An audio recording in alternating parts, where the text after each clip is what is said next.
एक गलती ना होती तो बच जाती, सभी की जिंदगी नहीं क्रैश होता प्लेन।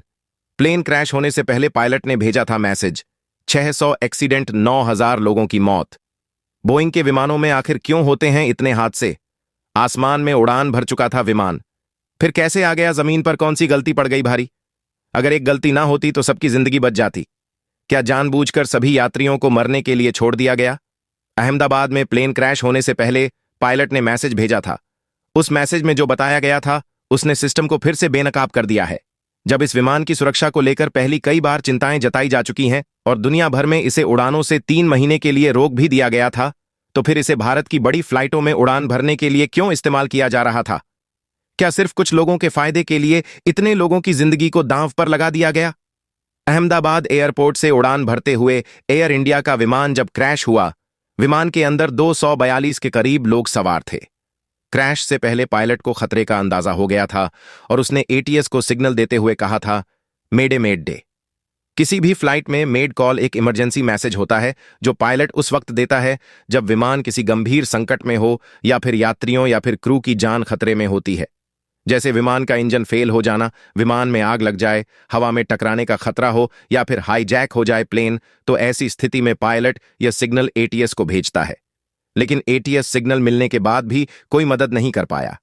विमान अहमदाबाद से लंदन जा रहा था और अहमदाबाद एयरपोर्ट से टेक ऑफ करने से कुछ देर बाद मेघानी नगर के पास क्रैश हो गया। एयरपोर्ट से मेघानी नगर की दूरी 15 किलोमीटर के करीब है। इस विमान में गुजरात के पूर्व मुख्यमंत्री विजय रूपाणी भी सवार थे। एयर इंडिया का यह प्लेन डॉक्टरों के हॉस्टल पर जा गिरा और फंस गया। तस्वीर में भी आप इसे देख सकते हैं कि कैसे अस्पताल की बिल्डिंग में यह प्लेन फंसा हुआ है। सिर्फ 8 मिनट के अंदर प्लेन कैसे राख में बदल गया, उसकी पूरी कहानी पहले आपको बताते हैं। यह air India Boeing 787 dream liner विमान बड़ा एयरक्राफ्ट है। बताया जा रहा है कि 11 साल पुराना एयरक्राफ्ट है। दोपहर 1:30 पर टेक ऑफ से पहले रनवे के बीच में था। सैटेलाइट इमेज देखने के बाद पता चलता है कि 1:38 पर यह प्लेन रनवे के आखिरी हिस्से पर था। प्लेन टेक ऑफ कर चुका था। प्लेन एयरपोर्ट से करीब 400 फीट ऊपर तक उड़ा। करीब 8 मिनट तक प्लेन का सिग्नल एक्टिव रहा और 1:40 पर प्लेन क्रैश हो गया। एयर इंडिया का जो विमान क्रैश हुआ है, 2020 से 2022 के बीच बोइंग 7878 की मैन्युफैक्चरिंग क्वालिटी पर सवाल उठ चुके हैं। विमान की चौड़ी बॉडी को कई हिस्सों में बनाकर जोड़ा जाता है। इस दौरान रिपोर्ट्स में खुलासा हुआ कि कुछ विमानों में बॉडी के जोड़ ढीले हैं, उनके पैनल्स के बीच गैप रह गए थे और कार्बन फाइबर हिस्से ठीक से फिट नहीं हुए थे। इसके बाद एफए को भी कई बार दखल देना पड़ा और बोइंग को अस्थायी रूप से डिलीवरी रोकनी पड़ी थी। अप्रैल 2024 में बोइंग के एक वरिष्ठ इंजीनियर ने न्यूयॉर्क टाइम्स को दिए गए अपने एक इंटरव्यू में दावा किया था कि ड्रीम लाइनर की बॉडी के कई हिस्से हवा में टूट सकते हैं क्योंकि उन्हें जोड़ने की प्रक्रिया में बदलाव किया गया है। उन्होंने यह भी बताया था कि बॉडी के टुकड़े ठीक से फिट नहीं होते हैं, जिससे स्ट्रक्चरल वीकनेस पैदा हो जाती है।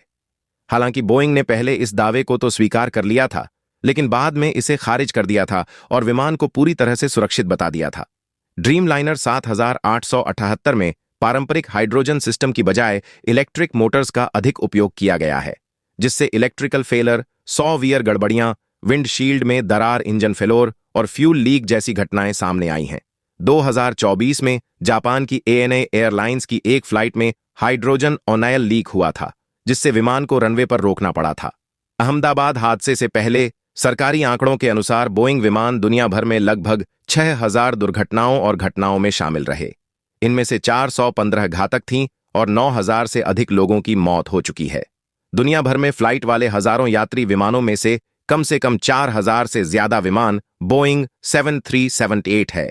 अहमदाबाद में प्लेन क्रैश क्यों हुआ, इसके लिए अंदाजा लगाया जा रहा है फिलहाल कि लैंडिंग गियर ठीक से शायद बंद नहीं हुआ होगा, क्योंकि एक पहिया एक बिल्डिंग में फंसा दिख रहा है, जिसका मतलब है कि प्लेन में बैलेंस प्रॉब्लम की वजह से हादसा हुआ होगा। असली वजह पूरी रिपोर्ट आने के बाद पता चलेगी, लेकिन इस हादसे में 100 से ज्यादा लोगों के मारे जाने की आशंका जताई जा रही है। विमान ज्यादा ऊंचाई पर नहीं था, लेकिन इसके बाद भी अगर पायलट के मदद मांगने पर वक्त रहते एटीसी मदद कर पाता तो शायद कुछ लोगों की जिंदगी बच सकती थी। वैसे इस हादसे के लिए आप किसे जिम्मेदार मानते हैं? कमेंट बॉक्स पर लिखकर जरूर बताएं।